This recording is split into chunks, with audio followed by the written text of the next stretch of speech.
நேரில் ஒருவரிடம் ஒரு மாதிரியும் அவர் இல்லாத போது அவரை பற்றி தவறாக பேசக்கூடாது. மனதில் இருக்கின்ற நான் என்ற அகந்தையை அகற்று. வாழ்க்கை சிறக்கும்.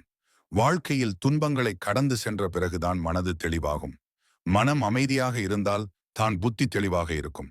வருவது வரட்டும், வாழ்ந்து காட்டுவோம் என்ற மன உறுதி இருந்தால் ஒவ்வொரு நிமிடமும் மகிழ்ச்சியாக வாழலாம். மற்றவர்கள் சொல்வதை காது கொடுத்து கேளுங்கள். அதுவே நீங்கள் அவர்களுக்கு செய்யும் மரியாதை. அதற்கான முழு முயற்சியும் செயலும் இருந்தால்தான் விரும்பும் வாழ்க்கை அமையும். அது இரவு வேளை. மக்கள் அனைவரும் தத்தம் வீடுகளில் படுத்தவாறு பேசிக் கொண்டிருந்தனர். பிறகு மனம் நொந்து போகும் அளவிற்கு வேதனையில் ஆழ்ந்தார்.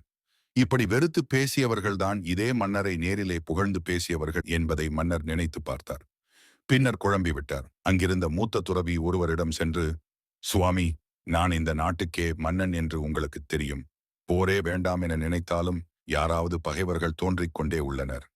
நான் என்ன செய்வதென்றே புரியவில்லை. பகையே வேண்டாம் என நினைக்கிறேன். கடைசியில் எனது நாட்டு மக்களே என்னை பகைவனாக நினைக்கிறார்களே. நான் என்ன செய்வது என்று அழுதார். துறவி கூறினார், மன்னா, உன்னை எனக்கு நன்றாக தெரியும். இதற்கெல்லாம் காரணம் உன்னோடு இருப்பவர்களில் ஒரு துரோகி இருக்கிறான்.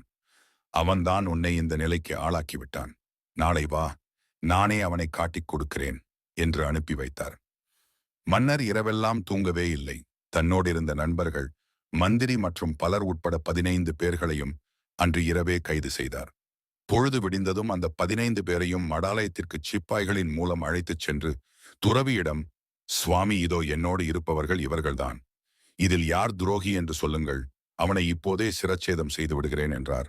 ஏ மூடமன்னா, நான் சொன்ன துரோகி உனக்கு வெளியில் இல்லை, உனக்குள்ளேதான் இருக்கிறான். உன்னிடம் உள்ள பல குணங்களில் கோபமும் ஒன்று என்பதை மறந்து விடாதே. எதற்கெடுத்தாலும் ஆத்திரப்படுவது, இதனால் மரியாதை இல்லாமல் பேசுவது என இந்த துரோகிதான் உன் இத்தனை பகைவருக்கும் காரணம். இவனை கொன்றுவிடு. பிறகு உனக்கு பகைவரே தோன்ற மாட்டார். மக்களும் உன்னை விரும்புவார்கள் என்றார். மன்னர் அதிர்ந்தார். அந்த நிமிடமே தனக்குள் இருந்த துரோகியை புரிந்து கொண்டார். நாம் ஊருக்கு அழகாக தெரிய வேண்டும் என்று அவசியமில்லை. நமக்கானவர்களுக்கு நாம் அழகாய் தெரிந்தால் போதும்.